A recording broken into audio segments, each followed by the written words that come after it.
We are now approaching London Bridge, our final destination. Thank you for travelling with Southern.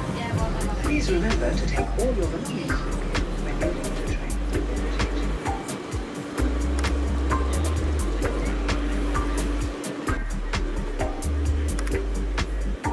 Today is a very warm day. It's actually the hottest day of the year, believe it or not, and it's meant to be 35, 36. It feels more like 40. Now, I know many of you are watching this from far warmer climates than the UK and probably laughing at how miserable we are when it comes to the weather, but this country is just not designed to deal with extreme weather, whether it's heat or cold. So whenever it snows, the whole place grinds to a halt.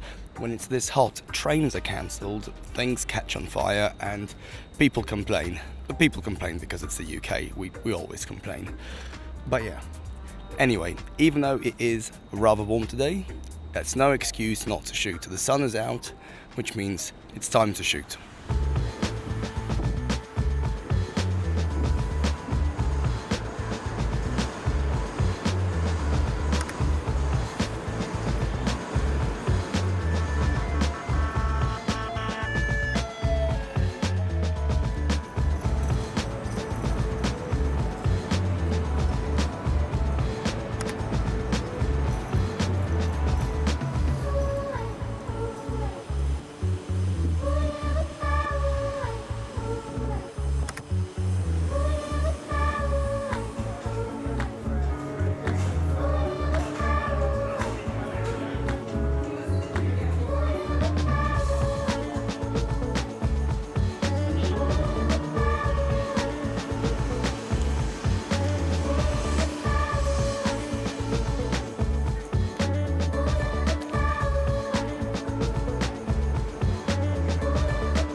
For as long as I've been doing YouTube, I've also been living out of a backpack, traveling. This is the first time where I have my own space with my own shelf where I can keep books on. And this is an itch that I've wanted to scratch for a long time, and finally I can do it, and it's to buy photo books. So let me share these books with you. The first one is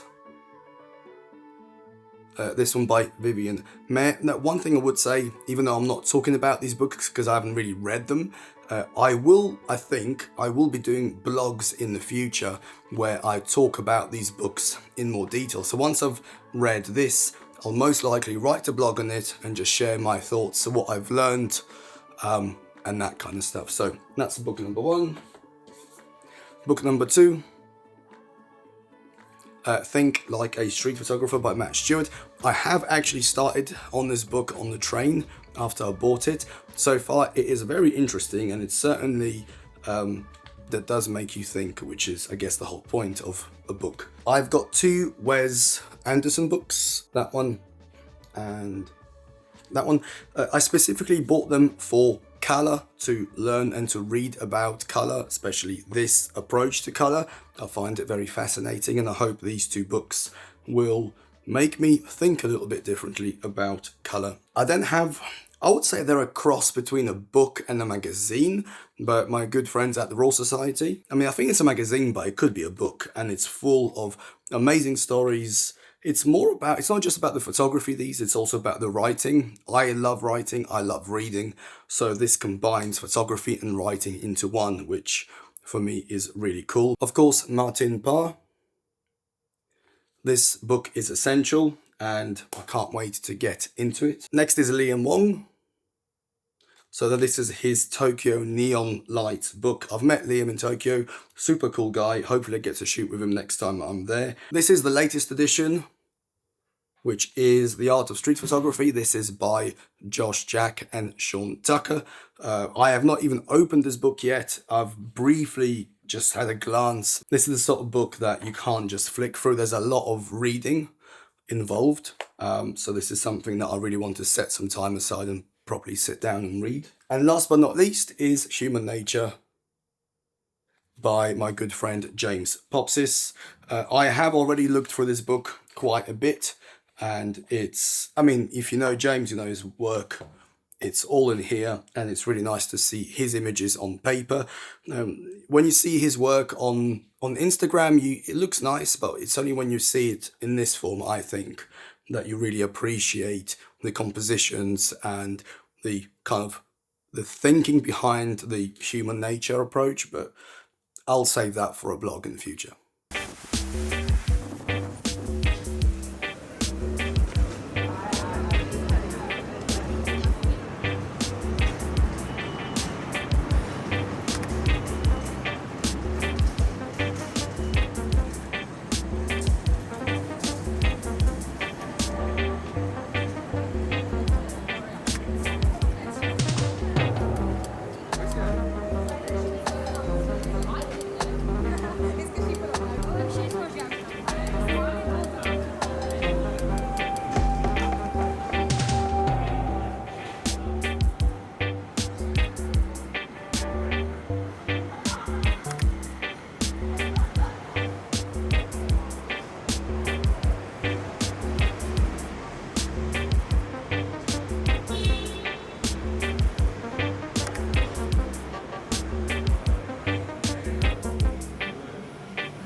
About 10 minutes ago, I had a freezing cold shower, thinking that would sort me out for doing this little talking section next to this beautiful light. But because this light is 34 degrees at the moment, I am sweating buckets already. So hopefully I can get through this bit without completely dehydrating, but we shall see.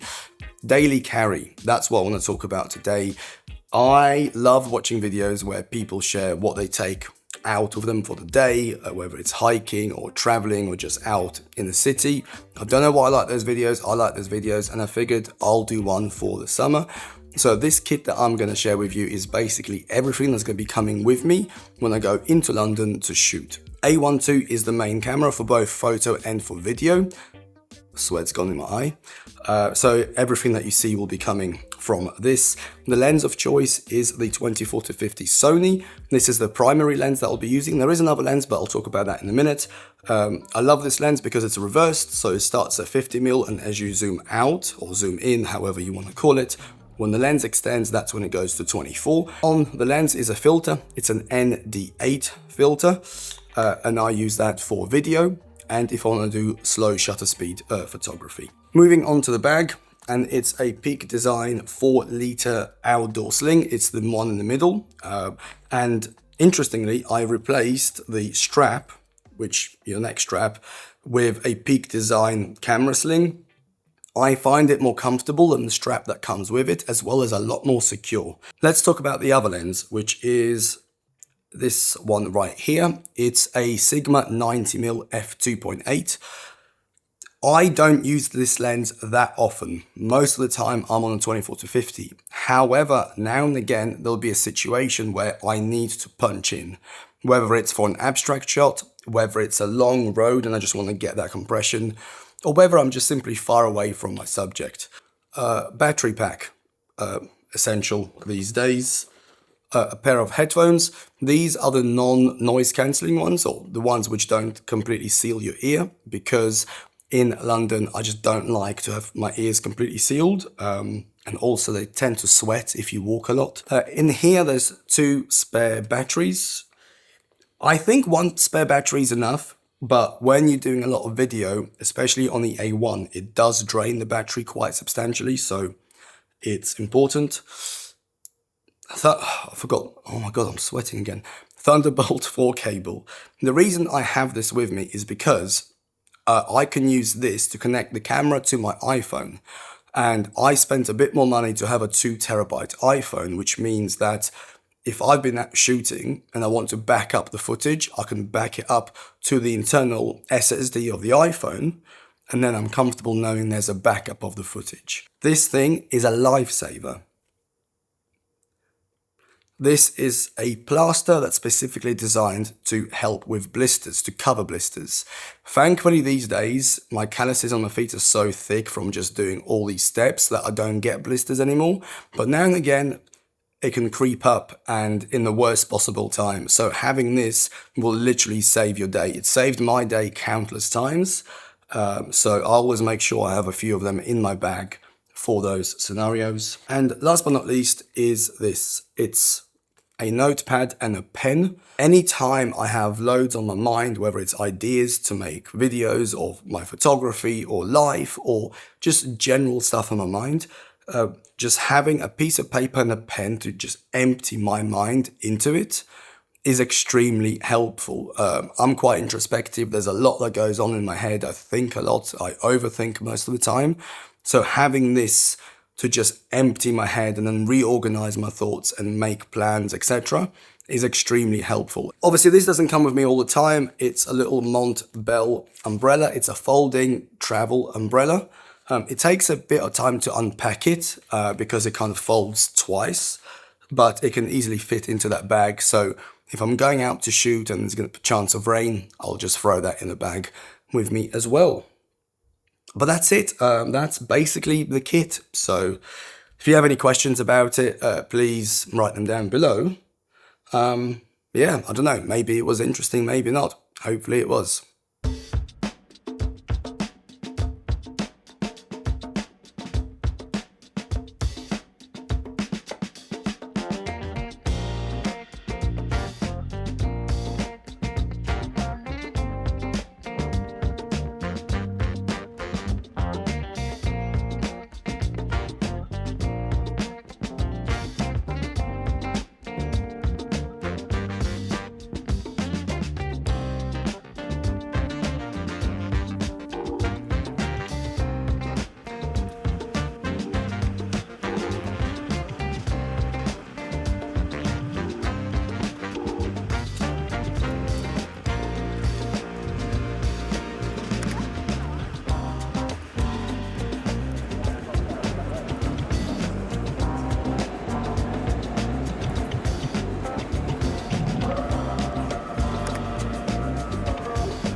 At this point, I want to quickly thank Squarespace for sponsoring this video. I've been a paying customer way before they supported the channel and have now been using their services for over 5 years. Squarespace is at the center of my online presence and it's what drives my blog, portfolio, store and newsletter. I appreciate the simplicity of managing everything from a single app because it saves me time and gives me peace of mind knowing that I can make changes or deal with issues from my phone. If you have a business, a side hustle, or simply want your own little corner of the internet to host your photography or build something big, Squarespace offers all the tools you need across all devices. If you want to learn more, get a free trial and then 10% off your first purchase, use the link in the description or enter code RomanFox at checkout. Thank you again to Squarespace for sponsoring, and thank you for watching.